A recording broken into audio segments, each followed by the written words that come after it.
कौन इस पृथ्वी पर देवताओं सहित और इस यमलोक को जीतेगा? कौन कुशल पुरुष फूल की भांति सुदर्शित धर्म पथ को चुनेगा?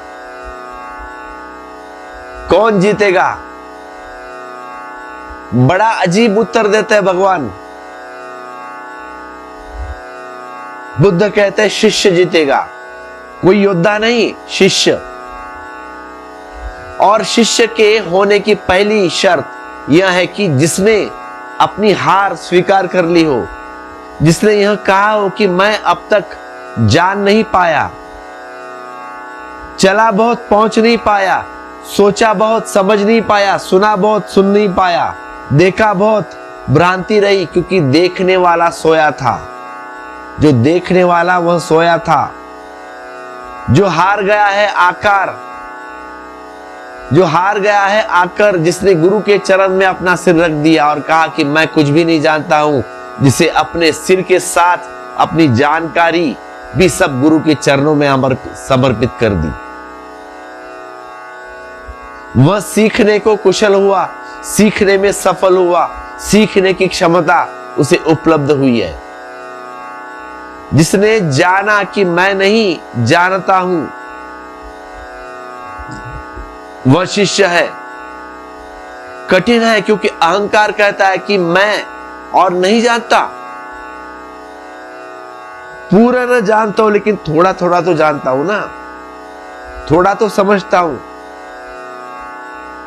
सब न जान लिया हो पर बहुत जान लिया। बुद्ध के पास एक महापंडित आया है, सारिपुत्र, बाद में वह बुद्ध का शिष्य बना है। बड़ा सुप्रसिद्ध नाम है उसका, सारिपुत्र का। बड़ा ज्ञानी था, उसे सारे वेद कंठस्थ थे, और उस सारिपुत्र के भी 5000 शिष्य थे।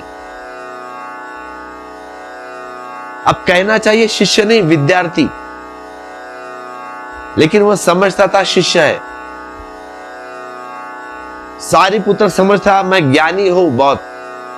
जब वह बुद्ध के पास आया और उसने बहुत से सवाल उठाए हैं, तो बुद्ध ने कहा यह सवाल तो पांडित्य के है, ये सवाल तो शास्त्र से पैदा हुए हैं, ये तेरे भीतर पैदा नहीं हो रहे। सारिपुत्र, ये सवाल तेरे नहीं है, ये सब सवाल उधार है। तूने किताबें पढ़ ली है, किताबों से सवाल पैदा हुए हैं या हो जाते हैं, होते ही है। अगर ये किताबें तूने न पढ़ी होती तो ये सवाल पैदा न होते। अगर तूने दूसरी किताबें पढ़ी होती तो दूसरे सवाल पैदा होते। ये सवाल तेरी जिंदगी के भीतर से नहीं आते, ये तेरे सवाल अंत से नहीं उठते, अस्तित्वगत से उठते हैं। ये अस्तित्वगत नहीं, बौद्धिक है। सारिपुत्र अगर सिर्फ पंडित ही होता तो नाराज होकर चला जाता, लेकिन सारिपुत्र तो सारिपुत्र है। उसने आंख झुकाई, उसने सोचा, उसने देखा कि बुद्ध जो कह रहे हैं उसमें तथ्य है, और उसने तथ्य पाया। उसने सिर तुरंत बुद्ध के चरणों में झुका दिया। उसने कहा कि मैं अपने सवाल वापस लेता हूं। उसी क्षण कहा सारिपुत्र ने, अपना सर रख दिया चरणों में, कहा कि मैं अपने सवाल वापस लेता हूं। देखिए, ऐसा गुरु जिसके 5000 शिष्य हो, अपने चरण रख रहा है बुद्ध के, अपने सिर रख रहा है बुद्ध के चरणों में, कहता है कि मैं सवाल अपने वापस लेता हूं। ठीक कहता है, बोलते हैं ठीक कहते हैं भगवान आप। सही में मैं नहीं जानता, अब तक मैंने इन्हें अपना मान रहा था, अब जब सवाल ही अपना ना रहा हो तो जवाब अपना कैसा मिलेगा। जब सवाल ही अभी अपने अंतर्मन से नहीं उठा हो तो जवाब अंतर्मन तक कैसा जाएगा। एक तो जिज्ञासा है जो बुद्ध की खुजलाहट जैसी है, कुतूहल जैसी है, पूछ लिया, चलते चलते कोई जीवन दांव पर नहीं लगा। और एक जिज्ञासा है जिसको हम मुमुक्षा कहते हैं, जीवन दांव पर लगा है। यह कोई सवाल ऐसा ही नहीं कि चलते चलते पूछ लिया, इसके उत्तर पर निर्भर करेगा कि जीवन का सारा ढंग।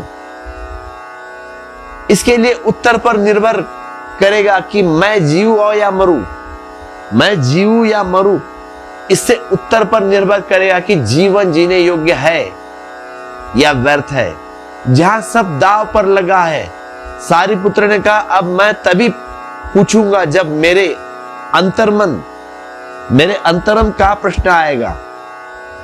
सारिपुत्र अब कहता है बुद्ध से, मैं सवाल तभी पूछूंगा तब मेरे भीतर से जब प्रश्न उठेगा तब।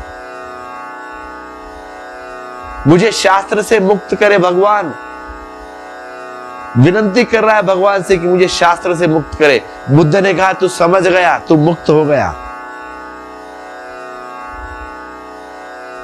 ऐसे होते शिष्य और गुरु। शिष्य ने कहा, मुझे मुक्त करे भगवान, प्रार्थना कर रहा है। बुद्ध ने कहा, तू मुक्त हो गया। शास्त्र थोड़े ही है तुम्हें पकड़े हुए है, तूने पकड़ा है उसको। हम पकड़ते, शास्त्र नहीं पकड़ते। तुम समझ गए, छूट गए तुम तब। सारिपुत्र को बुद्ध ने शिष्य की तरह स्वीकार कर लिया उसी दिन, उसी वक्त। कहते हैं सारिपुत्र ने फिर कभी सवाल न पूछे वर्षों तक।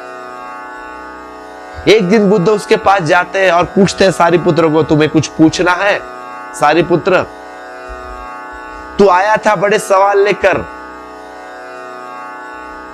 वह सवाल तो तुझसे छीन लिए गए थे। तूने कहा था कि अब मेरा सवाल उठेगा तब मैं पूछूंगा, तो इसीलिए मैं तुम्हारे पास आया हूं। सारिपुत्र, पूछ, क्या प्रश्न पूछना है? अब तक तूने इतने वर्षों से पूछा नहीं, इसलिए मैं आया हूं कि पूछ। सारिपुत्र ने कहा कि अचंबा है, पराये सवाल थे, बहुत थे, उत्तर भी बहुत मिल गए थे, फिर भी उत्तर मिला नहीं था, क्योंकि अपना सवाल ही नहीं था। प्राणों की कोई भूख न थी, कोई प्यास न थी, जिसे बिना प्यास आदमी को पानी पिलाए जाओ तो उल्टी हो सकती है, तृप्ति थोड़ी होगी। तुमको प्यास नहीं लगी, तुम पियोगे तो मतलब नहीं है, लेकिन प्यास लगी और तुमने पानी पिया तो वो बात अलग है। प्रश्न उठा ही नहीं और उत्तर मिल गया। सारिपुत्र कहता है कि अभी मैं प्रश्न उठाता हूं तो उत्तर मिल जाता है। जिसने अपने भीतर उतरने की थोड़ी सी भी शुरुआत की है, उसके प्रश्न खो जाते हैं। अंतरम में खड़ा होकर जहां से प्रश्न उठना चाहिए, वहां से जवाब उठते हैं। हर अस्तित्वगत प्रश्न अपना उत्तर अपने भीतर लिए है। तुम भी अपने प्रश्नों का उत्तर तुम्हारे भीतर लिए बैठे हो। प्रश्न तो बीज है, उसी बीज से अंकुर फूटेगा तो उत्तर प्रकट हो जाएगा। तुम्हारे जीवन की समस्या मालूम पड़ती है कि समस्या है, क्योंकि वह समस्या भी तुमने उधार की बना रखी है। किसी और ने तुमसे कह दिया कि यह समस्या है, इसलिए तुम मान कर चलते हो ये समस्या है। किसी और ने तुमको कह दिया कि तुम प्यासे हो, इसलिए पानी खोज रहे हो।